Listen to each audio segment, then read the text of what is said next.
கர்த்தருடைய பரிசுத்த நாமம் மகிமைப்படுவதாக. ஜாயன் காஸ்பல் மினிஸ்ட்ரியினுடைய இன்னும் ஒரு தேவன் அவருடைய கிரீடத்திலே இன்னும் ஒரு முத்தை பதிய வைக்கிற ஒரு நாளாய் இந்த நாளை கர்த்தர் வைத்திருக்கிறார்.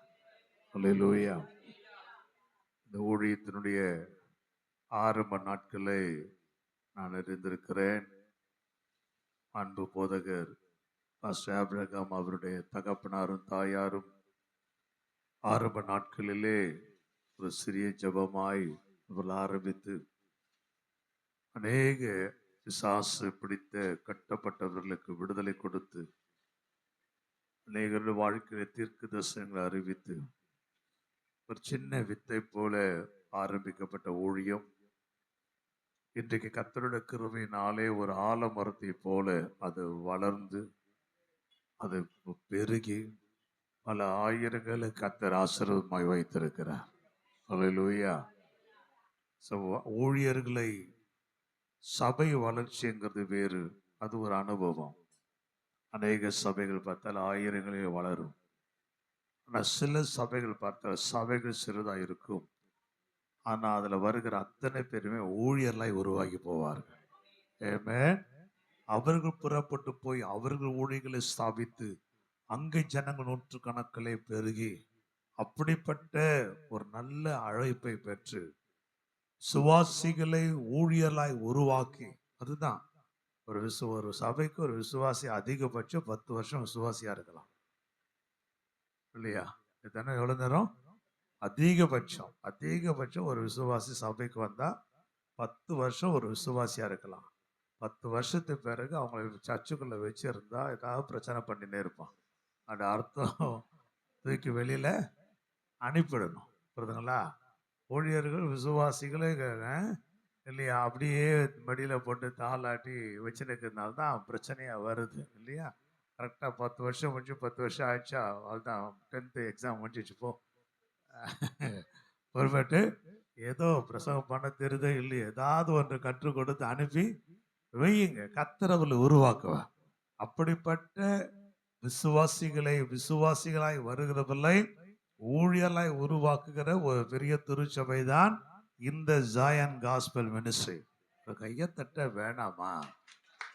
கேட்க வேண்டியதா இருக்கு. ஆமென்.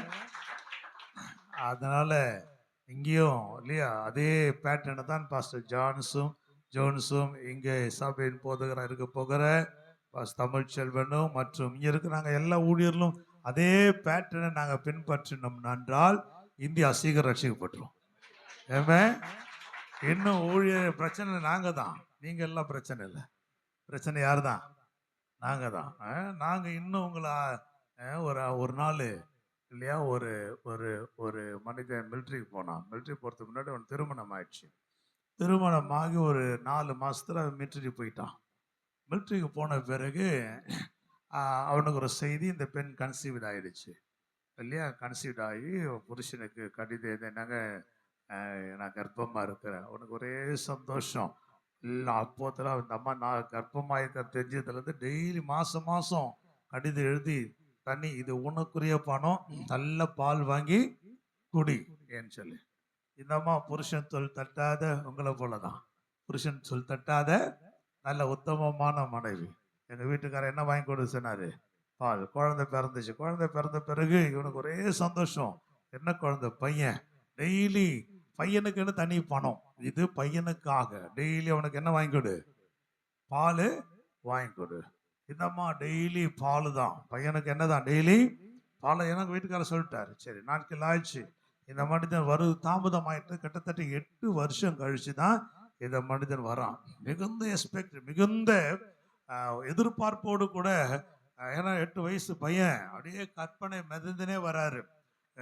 அந்த ஸ்டேஷன் வந்த உடனே மனைவியும் பிள்ளையும் அவங்க வீட்டுக்கார சந்திக்கிறது பிள்ளைய கூட்டின்னு போறாங்க. ட்ரெயின் வந்து நின்ன தூரத்துல மனைவி நிக்கிறத பார்த்துட்டான். பேக்கெல்லாம் எடுத்து ஓடி போய் கட்டி பிடிச்சி அந்த மனைவியை என்ன சந்தோஷம். ஏன்னா 8 வருஷத்துக்கு பிறகு பார்க்கறான். பார்த்த உடனே எங்கம்மா நம்ம பையனை கொண்டு வரலையான்னு இவன் வந்துக்கிறாங்க. எங்க பையங்க? இடுப்புல ஒரு பையன் உட்காந்துக்கிறான். இதாங்க நம்ம பையன். ஏய் நம்ம பிள்ளைமா, இதுதாங்க நம்ம பிள்ளை. ஏன்னா 8 வயசு பிள்ளை இடுப்புல தூக்கி அவன் 8 வயசு பிள்ளை 4 வயசு குழந்தை போல இருக்கிறான்.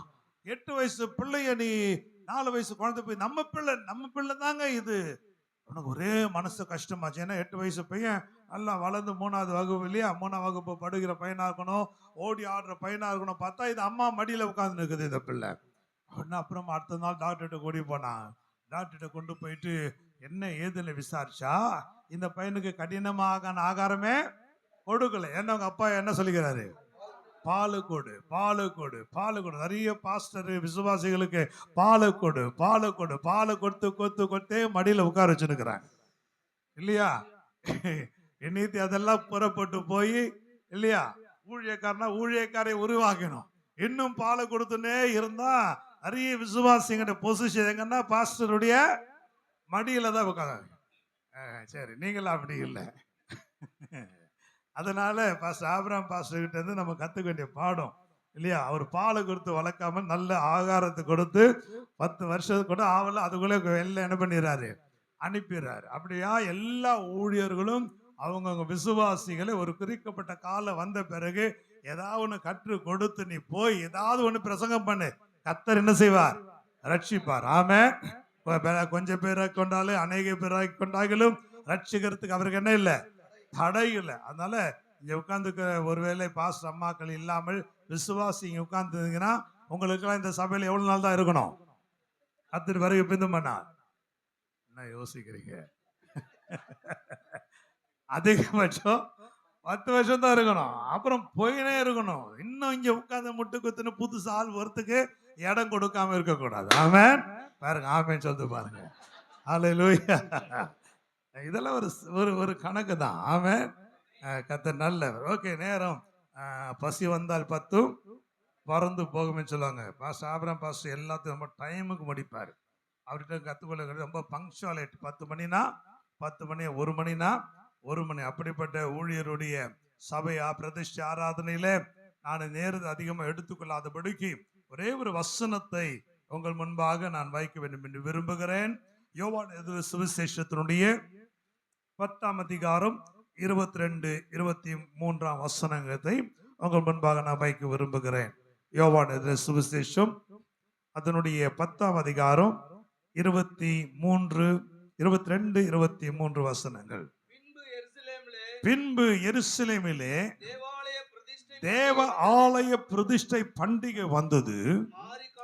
மாறி காலமுமா இருந்தது. இயேசு தேவ ஆலயத்தில் மண்டபத்திலே உலாவிக் கொண்டு இருந்தார். ஆமென்.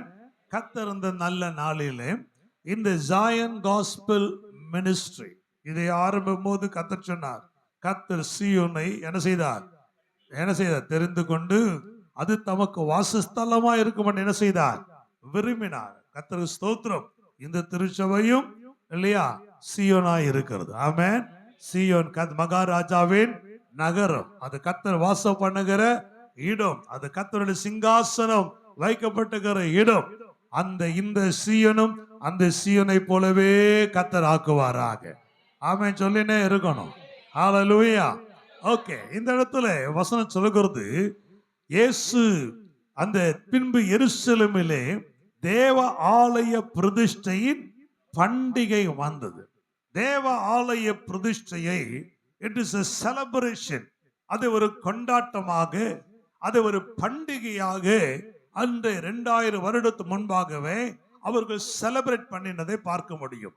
இன்றைக்கும் நாம் ஏதோ ஒரு ஆலயத்தை திறந்து வைக்க வரல, நாம் ஒரு கொண்டாட்டத்துக்குள்ளே வந்திருக்கிறோம். This is the day of celebration. இது கர்த்தருடைய ஆலயம் பிரதிஷ்டையின் பண்டிகை. கர்த்தருடைய ஆலய பிரதிஷ்டை பண்ணப்படுவது என்பது அது ஒரு கொண்டாட்டமாக, அது ஒரு செலிப்ரேஷனாக. இங்கே மாத்திரம் கொண்டாட்டம் அல்ல, பரலோகத்திலும் இந்த நாள் ஒரு பெரிய கொண்டாட்ட நாளாய் கர்த்தர் வைத்து இருக்கிறார். ஹல்லேலூயா. ஏன் பரலோகத்தில் ஒரு கொண்டாட்டம் என்றால், எங்கெல்லாம் சபை ஸ்தாபிக்கப்படுதோ அங்கெல்லாம் அந்த திருச்சபை குறித்து ஒரு பெரிய திட்டத்தை கர்த்தர் வைத்திருக்கிறார். அல்ல நமக்கு ஒருவேளை மறைக்கப்பட்டிருக்கலாம். ஆனால் இப்பொழுது பரலோகத்துல நம்முடைய சபையை தேவன் காண்பித்து இந்த ஆலயத்தை கொண்டு என்ன வருகைக்கு முன்பதாய் இன்ன காரியங்களை செய்ய போகிறேன் என்ற ஒரு பெரிய ப்ளூ பிரிண்டை, வரைபடத்தை கர்த்தர் காண்பித்து இருப்பார். அல்லேலூயா. நாம் காண்பதெல்லாம் ஆரம்பத்தை தான் காண்கிறோம். ஆனால் கர்த்தரோ இந்த ஆலய பிரதிஷ்டை நாளிலே இதன் முடிவு எவ்வளவு மகிமையா இருக்கும் என்கிறதை அவர் கண்டிருக்கிறார். அல்லேலூயா. ஆகவேதான் ஆண்டவர் சொல்லிவிட்டார், அற்பமான ஆரம்பத்தை அல்லது ஒரு சிறிய ஆரம்பத்தை யார் ஒருவன் அசட்டை பண்ண முடியும்? It's a prophetical word. Never ever estimate anything by seeing the beginning. எந்த ஒன்றையும் ஆரம்பத்தை வைத்து நீங்கள் எண்ணி விடாதீர்கள். ஆண்டவரே சொல்லிவிட்டார், ஆரம்பம் என்னைக்குமே சிறிதா இருந்தா கூட ஆனா அதுக்கு முடிவு என்ற ஒன்று இருக்கிறது. அல்லேலூயா. அதை போக அந்த ப்ராசஸ், அதோட ப்ரோக்ரஸ், அதை கடந்து செல்ல இப்படி ஆரம்பிக்கப்பட்ட ஊழியமா இது இன்னைக்கு எவ்வளவு மகிமையா இருக்கிறதே என்று சொல்லத்தக்க நிலையில கத்த சொல்லிட்டாரு. இது முடிவு மகிமையா இருக்கும். ஹல்லேலூயா. ஒரு மகிமையினுடைய ஆரம்பத்தை தான் இன்றைக்கு நாம் பார்த்து கொண்டிருக்கிறோம். We are just seeing the beginning of the glory of the Lord. ஆண்டவருடைய மகிமையினுடைய ஒரு ஆரம்பத்தை பார்க்க போகிறீர்கள். இதனுடைய முடிவு மாத்திரம் மகிமையாய் அல்ல, இந்த நாளிலிருந்து ஒவ்வொரு நாளும் ஒரு மகிமையாய் இருக்க போகிறது. ஆமென். ஹல்லேலூயா. கர்த்தருடைய ஆலயத்தையே கர்த்தர் உலகத்தில் தம்முடைய அவர் தம்முடைய ஆலயத்தை நேசிக்கிறதை போல வேற எதையும் அவர் என்ன செய்யல, நேசிக்கிறது இல்லை. ஆண்டு சொல்லுகிறார், என்னுடைய ஆலயத்துக்கு கர்த்தர் சொல்லுகிறார், என்னுடைய மகிமையின் ஆலயத்தை நான் இன்னும் என்ன செய்வேனா. அப்ப அவருடைய ஆலயத்தை அவர் எப்படி பார்க்கிறார்? அது ஒரு மகிமையின் ஆலயமாய் பார்க்கிறார். இன்றைக்கு நம்ம எதை பிரதிஷ்டை பண்ண வந்திருக்கிறோம்? ஒரு மகிமையான ஒரு ஆலயத்தை. இந்த மகிமையான ஆலயத்தை குறித்து அவர் சொல்லுகிறார், இதை நான் மகிமைப்படுத்துவேன். ஆமென். இந்த ஆலயத்து பேரே மகிமையின் ஆலயம் என்று சொல்ல காரணமே ஆண்டவர் இதை மகிமைப்படுத்த விரும்புகிறார். கர்த்தருடைய மகிமை வெளிப்படுகிற பல தன்மைகளை வேதத்தில் பார்க்கணும். சற்று முன்பதாக அநேக ஊழியர்கள் பல நிலைகளிலே கர்த்தருடைய மகிமை வெளிப்படுகிறதை எப்படிலாம் வெளிப்படுகிறது என்பதை காண்பித்தார்கள். இன்றைக்கு பரிசுத்த வேதாகமத்திலே தம்முடைய ஆலயத்திலே அவர் தம்முடைய மகிமையை வெளிப்படுத்தினதை இந்த பரிசுத்த வேதத்திலே அவர் பதிந்து வைக்க காரணம் என்ன தெரியுமா? அதை காட்டிலும் மகிமையான காரியங்களை இந்த ஆலயத்திலே கர்த்தர் செய்ய போகிறார். ஹல்லேலூயா. இந்த ஆலயத்தில் மாத்திரமல்ல, இங்க வந்திருக்க எல்லா பரிசுத்தவான்களுடைய ஆலயத்திலும் அவருடைய மகிமை வெளிப்படும். ஆமென். சரி, இன்றைக்கு வாசித்த வேத பகுதிக்கு நேராக நாம் வரப்போகிறோம். அந்த சொல்லுகிறது, எருசலேம் தேவ ஆலய பிரதிஷ்டை பண்டிகை வந்தது என்று சொல்லிவிட்டு 23ஆம் வசனம் சொல்லுகிறது, இயேசு என்ன செய்தாரா? உலாவிக் கொண்டிருந்தாரா? என்ன செய்தாரா? உலாவிக் கொண்டிருந்தார். See, God want to reveal himself. இந்த நாளிலே இந்த திருச்சபைக்கு தேவன் தம்மை யாராய் வெளிப்படுத்த போகிறார்? இந்த திருச்சபையிலே கர்த்தர் யாராய் தம்மை வெளிப்படுத்த போகிறார் என்கிறதான ஒரு தீர்க்க தரிசனமான வார்த்தைகளை தான் இன்றைக்கு கர்த்தர் உங்களுக்கு கொடுக்க விரும்புகிறார்.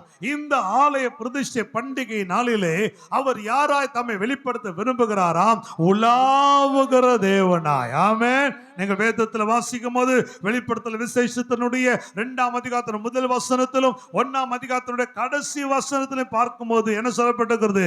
அவர் தேவனுடைய ஆலயத்திலே சமடிய 22ஆம் அதிகாரம் 1ஆம் வசனம் சொல்லுகிறது, எங்க உலாவுகிறாரா? 7 குத்து விளக்கு மத்தியிலே உலாவுகிற தேவனாய். 1ஆம் அதிகாரம் 2ஆம் வசனம் சொல்லுகிறது, அந்த 7 குத்து விளக்கு அவருடைய சபையாய் இருக்கிறது. ஆமென். அப்படி என்றால் இந்த சபையிலே அவருடைய ஊழியக்காரர்களை கர்த்தர் எங்க பொசிஷன் பண்ண வைத்திருக்கிறார் தெரியுமா? அவருடைய கரத்திலே. ஆமென். இன்றைக்கு ஊழியர்களாக எங்களுக்குள்ளே இருக்கிற பெரிய மகிழ்ச்சி என்ன தெரியுமா? எங்களுக்கு கர்த்தர் வைத்திருக்கிற ஒரு பொசிஷன் இருக்கிறது. அந்த எந்த பொசிஷன்? பலிபீடத்தில் இங்க சேர்ல உட்கார்ந்து இருக்கிறோமே, இந்த ஸ்தானத்தை நாங்க பெருசா எண்ணல. ஊழியர்களாக எங்களுக்கு எல்லாம் இதை காட்டிலும் ஒரு விசேஷமான இடத்தை கர்த்தர் வைத்திருக்கிறார். அது எங்க என்றால் கர்த்தருடைய கரத்தில். Hallelujah. The servants of the Lord, தேவனுடைய ஊழியர்கள் அவருடைய கரத்திலே கர்த்தர் வைத்திருக்கிறாராம். வைத்துக்கொண்டு அவர் தம்மை சபைக்கு யாராய் வெளிப்படுத்துகிறாராம்? உலாவுகிற தேவனாய், உலாவுகிற தேவனாய். இந்த திருச்சபையிலே, இந்த what's that place name, Manthiyur, இந்த மந்தியூர் பகுதியில் உள்ள இந்த ஜாயன் சபை காஸ்பல் மிஷன் சர்ச்சில் அவர் யாராய் வெளிப்படுவாரா? அவர் உலாவுகிற தேவனாய். ஹல்லேலூயா. கர்த்தர் ஒரு இடத்துல உலாவுவார் என்றால் அந்த இடம் ஒரு விசேஷமானதா இருக்கும். ஆமென். நீங்கள் வேதத்தில் வாசிக்கிற வசனம் இவ்விதமாக சொல்லப்பட்டிருக்கிறது, சத்துருக்கு நம்ம கையில ஜன உங்களை ரட்சிக்கவும், சத்துருக்கு உங்கள் கைகளில் ஒப்பு கொடுக்கவும், இது அவர் நம்முடைய பாளையத்துக்குள் என்ன செய்கிறாராம்? உலாவி கொண்டிருக்கிறாராம். God has a purpose. அவர் இந்த சபையில நான் உலாவுகிற தேவனாய் என்னை வெளிப்படுத்துவேன் என்று சொல்லுவார் என்றால், அவர் இந்த இடத்துல உலாவிக் கொண்டு அவர் செய்ய விரும்புகிற சில காரியங்கள் இருக்கிறது. ஆமென். நேரம் ரொம்ப சுருக்கமா இருக்கிறபடினாலே ஒரு 10 நிமிஷத்துல நான் முடிக்க விரும்புகிறதுனாலே நான் சில குறிப்புகளை மாத்திரம் சொல்ல விரும்புகிறேன். முதலாவதாக ஆதியாகம புஸ்தகத்தின் ஒரே வசனத்திலிருந்து ஒரு சில காரியத்தை நான் சொல்ல விரும்புகிறேன். 3ஆம் அதிகாரத்தினுடைய 8ஆம் வசனத்தை வாசிப்போமாக. பகலில் குளிர்ச்சியான வேளையிலே தோட்டத்திலே உலாவுகிற தேவன். போதும். இங்க முதலாவது நாம் பார்க்கிற காரியம், தேவன் தான் உண்டாக்கின மனிதனாகிய ஆதாமும் ஏவாளையும் ஏதேன் தோட்டத்திலே அவர் உண்டாக்கி, இப்போது ஒவ்வொரு நாளும் பகலில் குளிர்ச்சியான நேரத்திலே அவர் எங்க வருகிறாராம்? ஏதேனுக்குள் இறங்கி வருகிறார். ஆமென். பகலில் குளிர்ச்சியான வேதம் சொல்லுகிறது, பகலில் குளிர்ச்சியான வேளையிலே தோட்டத்தை உலாவுகிற கர்த்தர், தோட்டத்தை உலாவுகிற தேவன். முதலாவதாக உலாவுகிற தேவன் ஏன் உலாவுகிறாராம்? For his people, அவருடைய ஜனங்கள் அவருடைய பிரசன்னத்தை காண வேண்டும். முதலாவது சொல்ல விரும்புகிற காரியம், தேவன் உலாவுகிற இடம் அவருடைய பிரசன்னத்தால் நிறைந்த இடமா இருக்கும். ஆமென் சொல்லாமே. ஹல்லேலூயா. அவருடைய பிரசன்னம் இல்லாவிட்டால் நம்முடைய வாழ்க்கையில் எதுவுமே நன்மை நடக்க போவது இல்லை. மோசே சொல்லுகிறான், தேவரீர் உம்முடைய சமூகம் எனக்கு முன்பாக போகணும். நீங்க உங்களுடைய சமூகம் முன்னாடி போகணும். உங்களுடைய சமூகம் முன்பாக போகவிட்டால் எங்களுக்கு அப்படிப்பட்ட வாக்குத்தத்தம் பண்ணப்பட்ட தேசத்துல எங்களை என்ன செய்ய வேண்டாம்? நீங்கள் கொண்டு போக வேண்டாம். We need your presence, Lord. உம்முடைய சமூகம் எங்களுக்கு தேவை. நீர் எங்களுக்கு முன்பாய் போக வேண்டும். உம்முடைய சமூகம் எனக்கு முன்பாய் கடந்து செல்ல வேண்டும். தேவன் இந்த திருச்சபைக்கு தேவன் கொடுக்கிற முதலாவது வார்த்தை என்னவென்றால், இங்க நான் உலாவுகிறபடியால் இங்க என்னுடைய பிரசன்னம் எப்பொழுதும் காணப்படும். ஆமென். இது தேவ பிரசன்னம் நிறைந்த ஒரு ஆலயமாய், தேவ பிரசன்னத்தால் அலங்கரிக்கப்பட்ட ஒரு ஆலயமாய், தேவ பிரசன்னத்தால் மூடப்பட்ட ஒரு ஆலயமாய் இந்த ஆலயத்தை கர்த்தர் மாற்றுவார். ஆமென் சொல்லலாமே. ஹல்லேலூயா. வேதத்தில் நீங்கள் சரித்திரத்திலே சார்ல்ஸ் ஃபின்னி என்று சொல்லப்பட்ட ஒரு தேவ மனிதனை பார்க்கணும். படித்திருக்கலாம். ஒரு பெரிய எழுப்புதலை உலகத்திலே கொண்டு வந்த பரிசுத்தவான்களிலே சார்ல்ஸ் ஃபின்னி என்கிற தேவ மனிதர். இந்த சார்ல்ஸ் ஃபின்னியுடைய வாழ்க்கையிலே அவருடைய பிரசங்கத்திலே ஜனங்கள் ரட்சிக்கப்பட்டதை காட்டிலும் அவர் மூலமாய் வெளிப்பட்ட பிரசன்னத்திலே ரட்சிக்கப்பட்ட ஜனங்கள் அதிகமாக இருந்தார்களா? ஆமென். ஒரு நாள் அவர் இவ்விதமாய் சொல்லப்பட்ட ஒரு கம்பெனிக்கு அவர் அந்த தொழிலாளிகள் இடத்துல பேசும்படி அவர் அழைக்கப்பட்டிருந்தாராம். அப்பொழுது அவர் சற்றே சொல்லப்பட்ட நேரத்தை விட சற்று முன்பாகவே வந்து விட்டபடியால் அந்த கம்பெனியுடைய அந்த ஓனர் என்ன செய்தாராம்? அவர் அந்த கம்பெனியை சுற்றி காண்பிக்கும்படி அவர் அழைத்து கொண்டு போனார். இப்பொழுது அந்த மனிதனும் சார்ல்ஸ் ஃபின்னியும் அந்த கம்பெனியை உலாவி கொண்டு வரும்போது ஒரு குறிக்கப்பட்ட இடத்துல 2 வாலிபமான பெண்கள் இந்த சார்ல்ஸ் ஃபின்னியுடைய அந்த தோற்றத்தை, அவர் ஒரு வழுக்கை பால் ஹெட் அண்ட் நீண்ட தாடி வைத்துக் கொண்டு ஒரு அங்கே ஒரு கோட்டை போட்டுக்கொண்டு அந்த மனிதனை அவருடைய தோற்றத்தை பார்த்துட்டு இந்த 2 பெண்களும் ஒரு விதமாய் ஏளனமாய் சிரித்தார்களாம். ஏளனமாய் சிரித்த மாத்திரத்திலே சார்ல்ஸ் ஃபின்னிக்கு தெரிந்து விட்டது, தன்னை தான் என்ன செய்கிறார்கள், அவர்கள் பரியாசம் பண்ணுகிறார்கள் நினைத்து சொல்லி இப்படி திரும்பி பார்த்தார். இப்படி திரும்பி ஒரு சில வினாடிகள் அந்த 2 பெண்களையும் உற்று பார்த்தார். அவ்வளவுதான். சில வினாடிகளிலே அந்த பெண்கள் 2 பேரும் அலற ஆரம்பித்து விட்டார்கள். எதற்காக? ஐயோ, நான் பாவி, நாங்கள் பாவம் செய்து விட்டு. 2 பெண்களும் போட்ட கூச்சலிலே கம்பெனியில வேலை செய்து எல்லாரும் ஓடி வந்து விட்டார்கள். என்ன இது சத்தம்? எதற்காக இவர் கத்துக்கிறான்னு சொல்லி இந்த 2 பெண்களும் போட்ட சத்தத்துல கம்பெனிக்கு எல்லாரும் வந்து அந்த இடத்துல குழுமி விட்டார்கள். இன்னும் கொஞ்ச நேரத்துல சார்ல்ஸ் ஃபின்லி அந்த பிரசனம் அந்த இடம் முழுவதும் நிரப்பினது. அந்த கம்பெனியில் இருக்கிற எல்லாருக்குள்ள ஒரு பாவ உணர்வு அடைந்தது. ஒரு பிரசங்கம் இல்லை, ஒரு சாட்சி இல்லை, ஒரு பாடல் இல்லை, எதுவுமே இல்லை. ஆனால் பெரிய ஒரு மறுரூபமும் ஒரு மாற்றமும் உண்டான ஒரு ஆமென் சொல்லுங்களேன். ஹல்லேலூயா. இன்றைக்கு இந்த நமக்கு தேவை என்ன? தேவ பிரசனம். இந்த திருச்சபையை இந்த இடத்துல கர்த்தர் ஸ்தாபிக்க காரணம் என்ன? நம்முடைய பிரசங்கம் செய்ய முடியாததை நம்முடைய தேவ பிரசனம் செய்ய முடியும். ஆமென். ஆகவே இந்த நாளிலே கர்த்தர் கொடுக்கிற வார்த்தை, நான் உலாவுகிற தேவனாய் இங்கே என்னை வெளிப்படுத்த காரணம் என்ன தெரியுமா? என்னுடைய பிரசனம் எப்போதும் இந்த இடத்துல காணப்படும். ஆமென். எந்த நேரத்தில் வந்தாலும் தேவ பிரசனம் இந்த இடத்தில் நிறைந்து இருக்கிறது. ஜனங்களுடைய கண்கள் காணும்படி கர்த்தர் செய்வார். ஆமென். இரண்டாவதாக தேவ பிரசனம் மாத்திரமல்ல, அந்த வசனம் சொல்லுகிறது, வாசிப்போமாக மீண்டுமாக. தோட்டத்தில் உலாவுகிற சத்தத்தை அவர்கள் கேட்டார்கள். Thank you sister. அங்கே இரண்டாவது வார்த்தை என்ன நடக்கிறது? பிரசனம் நிறைந்த இடத்துல கர்த்தருடைய வார்த்தை வெளிப்பட வருகிறது. ஆமென். இந்த இடம் தேவன் உலாவுகிற இடமாய் தாமே வெளிப்படுத்த காரணம், இங்க பிரசனத்தை மாத்திரமல்ல, இங்க இருந்து தேவனுடைய வார்த்தை புறப்பட்டு செல்லுகிறதை நாம் பார்க்க போகிறோம். ஆமென். இந்த பலிபீடம் இந்த நாளில் இருந்து எந்த பலிபீடமாய் மாறும்? ஒரு மனிதனுடைய கட்டு கதைகள் பேசப்படுகிற இடமாய் அல்ல. இந்த இடம் ஜனங்களுடைய வாழ்க்கையை ரூபாந்தரப்படுத்துகிற, ஜனங்களுடைய வாழ்க்கைக்குள்ளே மாறுதலை கொண்டு வருகிற, ஜனங்களுடைய கண்ணீரை துடைக்கக்கூடிய, ஜனங்களுடைய வேதனைகள் எல்லாம் மாற்றக்கூடிய அவருடைய வார்த்தை புறப்படுகிற இடமாய் இந்த இடத்தை கர்த்தர் மாற்ற போகிறார். ஹல்லேலூயா. எந்த நேரத்தில் வந்தாலும் தேவனுடைய சத்தம் இங்கிருந்து துணிக்கிறதை நீங்க பார்க்க முடியும். ஆமென். உலாவுகிற தேவன் அங்கே ஏதேன் தோட்டத்தில் உலாவுகிறார். இப்போது ஆதாம் சொல்லுகிறான், கூப்பிடுகிறார், ஆதாமே எங்கே இருக்கிறார்? எங்கே இருக்கிறார்? சத்தம் புறப்படுகிறது.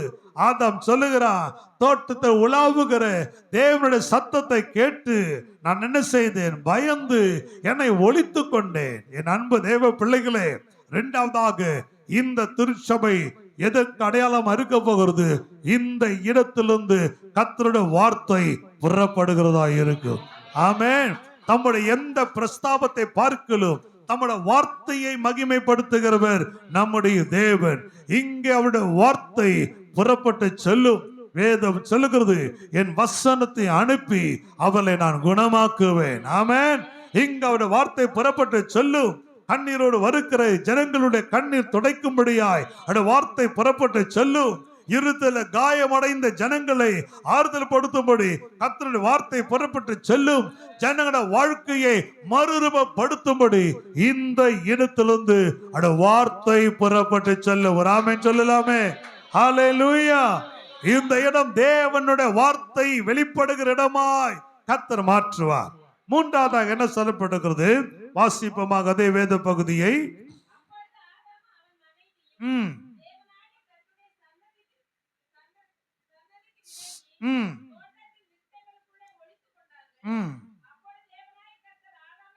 ஆதாமை கூப்பிட்டு எங்கே இருக்கிறாய் என்றார். நல்லா கவனிக்க வேண்டும். The third point, மூன்றாவது காரியம். This was the place for the Lord to have an encounter with his people. அந்த தோட்டம் தேவன் உலாவ காரணம் என்ன? தேவனுக்கு தெரியும். அவருடைய சாயலின்படியும் அவருடைய ரூபத்தின்படி உண்டாக்கப்பட்ட ஜனங்கள் இப்போது அவரோடு ஐக்கியத்தை விட்டு விலகினவராக இருக்கிறார்கள். இப்போது ஆண்டவருடைய சத்தம் புறப்படுகிறது. ஆதாமே நீ எங்கே இருக்கிறாய்? அவன் சொல்லுகிறான், தேவருடைய சத்தத்தை கேட்டு என்ன செய்தேன்? பயந்து நான் ஒளிந்து கொண்டேன். ஒளிந்து கொண்டவனை கர்த்தர் விடல. அவனை சந்திக்கும்படியே கர்த்தர் இறங்கி வந்தார். அல்லேலூயா. இந்த இடத்துல கர்த்தர் உலாவ போகிறார். எதற்காக? அவருடைய பிரச்சனை வெளிப்படுத்தும்படி. இந்த இடத்துல கர்த்தர் உலாவ போகிறார். எதற்காக? அவருடைய வார்த்தையை வெளிப்படுத்தும்படி. இந்த இடத்துல கர்த்தர் உலாவ போகிறார். எதற்காக? தம்முடைய ஜனத்தை அவர் சந்திக்கும்படி. ஆமென். இந்த இடம் அவர் தம்முடைய ஜனத்தை சந்திக்கிற இடமா இருக்கும். யோசித்து பாருங்க. யாப்போத் நதி அருகே அன்றைக்கு யாக்கோபு வருகிறார், தனித்து நிற்கிறான். ராத்திரி முழுவதும் அவன் பிரயாசப்பட்டு கொண்டிருக்கிறான். மன்னிக்க, ராத்திரி முழுவதும் பாடுபட்டு அவன் போராடி ஜெபித்து கொண்டிருக்கிறான். ஆனால் அங்கே தேவ தூதன் அவனை சந்தித்தார். ஆமென். யாக்கோபாய் உள்ளே போனவன் நைட் பிரேயரை அவன் ஆரம்பிக்கும் போது அவன் யாக்கோபாய் போனான்.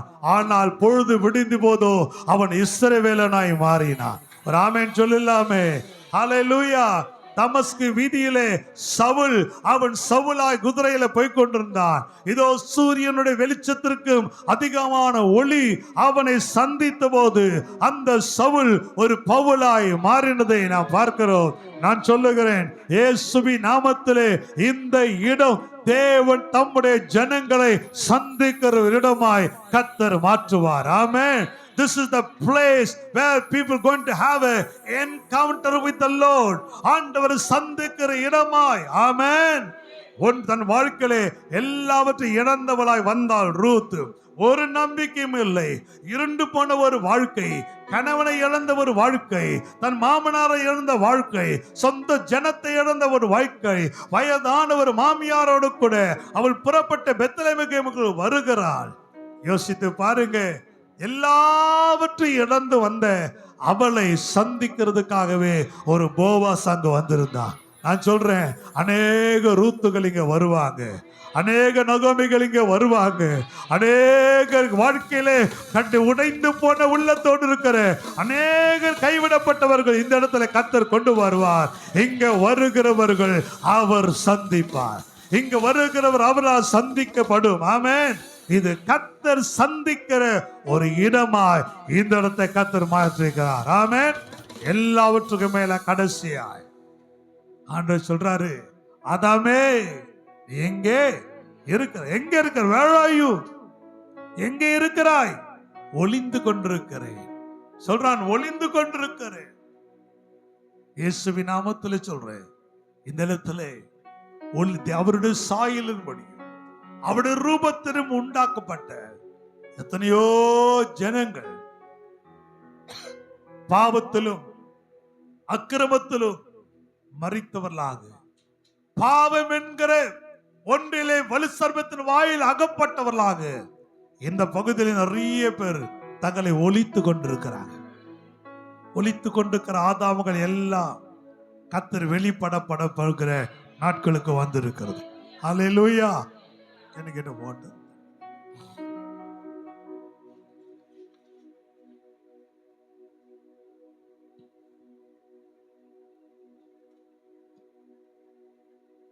அநேக ஆதாம்களையும் ஏவாள்களையும் இங்க ஒளிந்து இருக்கிறாங்க.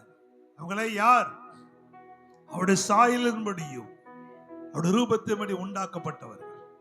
சர்ப்பத்தினால் வஞ்சிக்கப்பட்டு, ஏமாற்றப்பட்டு, நிர்வாணிகளாக்கப்பட்டு அநேகர் ஒளிந்து கொண்டிருக்கிறாங்க. தீர்க்க தரிசனமா சொல்லுகிறேன், இந்த சபையை கர்த்தர் ஏற்படுத்த காரணம், இங்கே நான் உலாவுகிற தேவனாய் என்னை வெளிப்படுத்தப்பட காரணம் என்ன? இன்னும் குறுகின காலங்களிலே ஆதாமுகளையும் ஏவாள்களை கர்த்தர் வெளிப்பட பண்ண போகிறார். இன்னைக்கு அவர்கள் மறைந்திருக்கிறார்கள், ஆனா என்னைக்குமே அவர்கள் மறைந்திருக்க போகிறது இல்லை. இன்னைக்கு அவர்கள் ஒளிந்து கொண்டிருக்கிறார்கள், ஆனா என்றைக்கு அவர்கள் ஒளிந்து கொண்டு இருக்க போகிறது இல்லை. அவர் உலாவ ஆரம்பித்து விட்டார். இப்போது பேசி கொண்டிருக்கும் பொழுது இங்க தேவ சமூகத்திலே நாம் கர்த்தரை துதித்து கொண்டிருக்கும் போது நிலங்கி தரித்தவரு, மார்பில் பொற்கச்ச கட்டினவரு, வெண்கல பாதத்தை உடையவரு, அக்கினி ஜுவாலை கொத்த கண்களை உடைய ஒருவர் இங்கே நம் நடுவில் உலாவிது கொண்டே இருக்கிறார். ஏன் ஆண்டவரே இங்க ஏன் உலாவ காரணம்?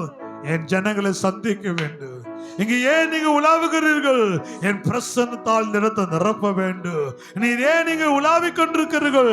என் வார்த்தைகளை கொண்டு என் ஜனங்களோடு நான் பேச வேண்டும். நீங்க ஏன் உலாவிக் கொண்டிருக்கிறீங்க? அநேக ஆதாம்களும் ஏவாக்களும் இந்த இடத்துல ஒளிந்து கொண்டிருக்கிறார்கள். பாவத்தினால் அவர்கள் வஞ்சிக்கப்பட்டு அவர்கள் ஒளிந்து கொண்டிருக்கிறாங்க. அவங்களை எல்லாரையும் நான் வெளிப்பட பண்ணி இந்த சீயோனாகிய இந்த ஏதேனுக்குள்ளே அவளை கொண்டு வந்து அவரோடு கூட தேவன் இணைக்க விரும்புகிறார். ஆமென் சொல்லலாமே. ஹல்லேலூயா, ஹல்லேலூயா. அன்றைக்கு எருசலேம் தேவாலய பிரதிஷ்டை பண்டிகை நாளிலே தேவனுடைய ஆலயத்தில் உலாவிக் கொண்டிருந்த அதே கர்த்தர் இந்த கால வேளையிலே நம்மத்தை உலாவிக் கொண்டிருக்கிறார். நம்ம எல்லாரும் எழுந்து நிற்க போகிறோம். எல்லாரும் ஒரு நிமிஷம் எழுந்து நின்று இந்த நேரத்தில் உலாவுகிற தேவனுடைய பிரசன்னத்தை நம்ம எல்லாரும் அனுபவிக்க போகிறோம். ஓ ரமணசியு தேவனின் மகிமை நம்மை எல்லாம் பரிசுத்த ஸ்தலத்தை மூடுதே. தேவனின் மகிமை நம்மை எல்லாம் பரிசுத்த ஸ்தலத்தை மூடுதே. எல்லாரும் சேர்ந்து சொல்லுவோம். தேவா பிரசன்னமே இறங்கி சொல்லுவோம்.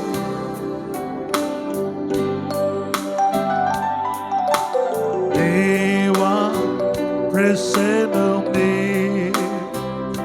இறங்கி வந்திடுதே. தேவனே வல்ல தூதர்கள் நம்மை சுற்றிலும் இங்கு நிற்கிறார். சொல்லுவோமாக. தேவனே நல்ல தூதர்கள் நம்மை சுற்றிலும் இங்கு நிற்கிறார். தேவனின் மகிமை நம்மை எல்லாம் பரிசுத்த ஸ்தலத்தை மூடுதே. தேவனின் மகிமை நம்மை எல்லாம் பரிசுத்த ஸ்தலத்தை மூடுதே. தேவா பிரசன்னமே சொல்லுவோமாக இறங்கி வந்திடும். எல்லாரும் சேர்ந்து சொல்லுவோமாக. தேவா பிரசன்னமே இறங்கி வந்திடு. ஒரு விசை கூட சொல்லுவோமாக. தேவா பிரசன்னமே இறங்கி வந்திடு. எல்லாரும் மேடையில் இருக்கிற ஊழியர்களும் விசுவாசிகள் எல்லாரும் சேர்ந்து இந்த மகிமையான ஆலயத்தை நாம் பிரதிஷ்டை பண்ணும்படி வருந்திருக்கிறோம். எல்லாரும் கர்த்தரை துதித்து கர்த்தரை ஆராதிக்கும் பொழுது அவர் நம்மத்தில் எழுந்தருவாராம். அவருடைய மகிமை நம்மத்தில் எழுந்தருளட்டும். அவருடைய பிரசன்னம் நம்மத்தில் எழுந்தருளட்டும். அவருடைய கிருபை நம்மத்தில் எழுந்தருளட்டும். இதோ உலாவுகிற தேவனுடைய மகிமை நம்மத்தில் இறங்கி வரும்படியாய் எல்லாரும் ஒரு 2 நிமிடம் நல்ல சத்தத்தை உயர்த்தி நல்ல கரங்களை தட்டி அந்நிய பாஷையில பேசுங்க. பாருங்க, எல்லாரும் அந்நிய பாஷையில பேசுங்க. தேவ மகிமை இறங்கட்டும். தேவ மகிமை இறங்கட்டும்.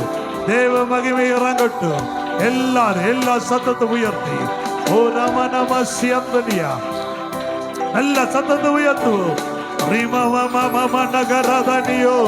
அவருடைய மகிமை நம்மத்தில் எழும்பத்தக்கதாக சர்வ சிருஷ்டிக்கு எஜமானர் இதோ நம் நடுவில் எழுந்தருளும்படியாய் அவர் உலாவுகிற தேவனாய் நம்மத்தில் எழுந்தருளும்படியாய் செவிங்க. நல்ல கரங்களை தட்டி எல்லாரும் அந்நிய வாய்ச்சலையும் பேசி கொண்டுங்க. எல்லா அந்நிய வாய்ச்சலையும் பேசுங்க. உலாவுகிற தேவனாய் அவருடைய பிரசன்னம் இப்போது வெளிப்படும்படி அவருடைய சத்தம் நம்மத்தில் வெளிப்படும்படி செய்யும்படியாய் ரிமல பக்கந்தர பல ரகத்தனாசி அந்தனா நன்றி ஆண்டவரே, நன்றி ஆண்டவரே, நன்றி ஆண்டவரே, நன்றி ஆண்டவரே, உமக்கு நன்றி. உடைய மகிமை பிரசனத்துக்காய் நன்றி, உடைய சமூகத்துக்காய் நன்றி செலுத்துகிறோம் ஐயா. ரீமான மகத்தனி ஆசியாதனா ரிமலபல ஹப்தரா சகுனியாதனா ரிமான ஹந்தி சகுனி அந்தனியாதனா. கர்த்தர் சீயோனை தெரிந்தெடுத்து அது தமக்கு வாசஸ்தலமாய் இருக்கும்படி விரும்பினீரே. ஆண்டவரே, இது நான் தெரிந்து கொண்ட ஸ்தலம், இதை நான் விரும்பினபடியாய் இங்கே நான் வாசமாய் இருப்பேன் என்று சொன்னீரே. இது நீ உலாவுகிற இடமாய் நீ தெரிந்திருக்கிறபடியால் ஆண்டவர தேவன ஊழியர்களும் தேவன பிள்ளைகளும் பரிசுத்தவான்களுமாய் நாங்கள் எல்லாரும் ஒரு மனப்பட்டவளாய் இந்த நேரத்தில் ஒரு மகிமை கால வருது அழைக்கிறோம். தேவ மகிமை இறங்கி வருவதாக, தேவ பிரசனம் இந்த இடத்தை மூடுவதாக, தேவ பிரசனத்தை மூடுவதாக, வஸ்திர தொங்கலின் மகிமை இந்த இடத்தை நிரப்புவதாக. ரீமா நகத்தனியா நாங்கள் எல்லாரும் ஒரு மனப்பட்டு ஆபிரகாம் ஈசாக்கை யாக்கோபை ஆசீர்வதித்து என் தேவ நாமத்தை கொண்டு பிதா குமாரன் பரிசுத்தமுள்ள ஆவியானவருடைய நாமத்திலே இந்த ஜாயன் காஸ்பல் மினிஸ்ட்ரி இந்த திருச்சபையை தேவன் உலாவுகிற இடமா இதை நாங்கள் பிரதிஷ்டை பண்ணுகிறோம். தேவ மகிமை வெளிப்படுகிற இடமா இதை நாங்கள் பிரதிஷ்டை பண்ணுகிறோம். தேவ பிரசன்னம் நிறைந்த இடமா இதை நாங்கள் பிரதிஷ்டை பண்ணுகிறோம். அவருடைய வார்த்தை வெளிப்படுகிற இடமா இதை நாங்கள் பிரதிஷ்டை பண்ணுகிறோம். மறைந்திருக்கிற ஆதாமுகள் இந்த இடத்தில் ஓடோடி வருகிற இடமா இதை நாங்கள் பிரதிஷ்டை பண்ணுகிறோம். இது ஜனங்கள் மறுரூபத்தின் இடமா இதை நாங்கள் பிரதிஷ்டை பண்ணுகிறோம். தேவன் ஜனங்களை சந்திக்கிற இடமா இதை நாங்கள் பிரதிஷ்டை பண்ணுகிறோம் ஐயா. கரங்களை தட்டி ஆண்டவரே, நீர் இதை பிரதிஷ்டை பண்ணிட்டபடி அளவுக்கு ஸ்தோத்திரம், நீர் மகிமைப்பட்டபடி அளவுக்கு ஸ்தோத்திரம். இந்த நாளில் இருந்து இது உம்முடைய ஸ்தலமாய், நீர் வாசம் பண்ணுகிற இடமாய், நீ உலாவுகிற இடமாய் இந்த இடத்தினை மாற்றி ஆசீர்வாதத்தை கொடுத்தபடியால் உமக்கு நாங்கள் நன்றி செலுத்துகிறோம். இந்த நாளில் நாங்கள் எல்லாரும் ஒரு மனப்படுகிறோம். இந்த ஸ்தல சபை ஊழியராக இருக்க போகிறேன் அருமையான கர்த்தருடைய தாசன் தமிழ்ச்செல்வன் அவர்களும் அவருடைய மனைவி முன்னாடி வாங்க. நம்ம எல்லாருடைய கரங்களும் அவர்களை உயர்த்தும் போது மேடையில் இருக்கிற பரிசுத்தவான்கள் அவர்கள் மேல் கரங்களை வைக்க போறாங்க. ஹல்லேலூயா. ரீமான கரதன ஹந்தனாதனியா. தகப்பனே, இதோ நாங்கள் எல்லாரும் ஒரு மனப்பட்டு அன்றைய அருமையான ஊழியர் தமிழ்ச்செல்வனுக்கான மனைவிக்காய் குடும்பத்துக்காய் ஜெபிக்கிறோம் ஐயா. இந்த மகிமையான ஊழியத்தை செய்யும்படி இவர்களை பிரித்தெடுத்து இருப்பா, இவர்களை அபிஷேகத்திருக்கிறேன். இதோ உன்மேல் என் கரங்களை வைப்பதினால் உனக்குள்ளே வரங்களை அனல் மூட்டி எழுப்பிவிடு என்று சொன்னீரேன். இதோ நாங்கள் கரங்களை வைக்கிற இந்த நேரத்தில் ஒரு அபிஷேகம் இவர்கள் மேல் இறங்குவதாக இந்த ஊழியத்தில் இவர்களை அடையாளப்படுத்துவீராக. ஏசாயா சொன்ன வார்த்தை, நானும் கர்த்தர் எனக்கு கொடுத்த பிள்ளைகளும் இஸ்ரவேலில் அடையாளங்களாய் இருக்கிறோம். அற்புதங்களா இருக்கின்ற வார்த்தைப்படி இவர்களை தேசத்தில் அடையாளங்களாய் அற்புதங்களை அடையாளப்படுத்துவீராக.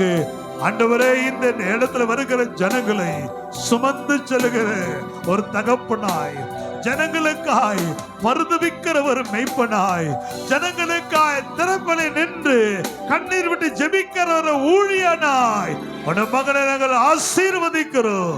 பிதா குமார பரிசுத்தமுள்ள ஆவியானவருடைய நாமத்தினாலே இந்த மகிமையான ஊழியத்தை செய்கிற நம்முடைய பிள்ளைகளை நாங்கள் ஆசீர்வதிக்கிறோம்.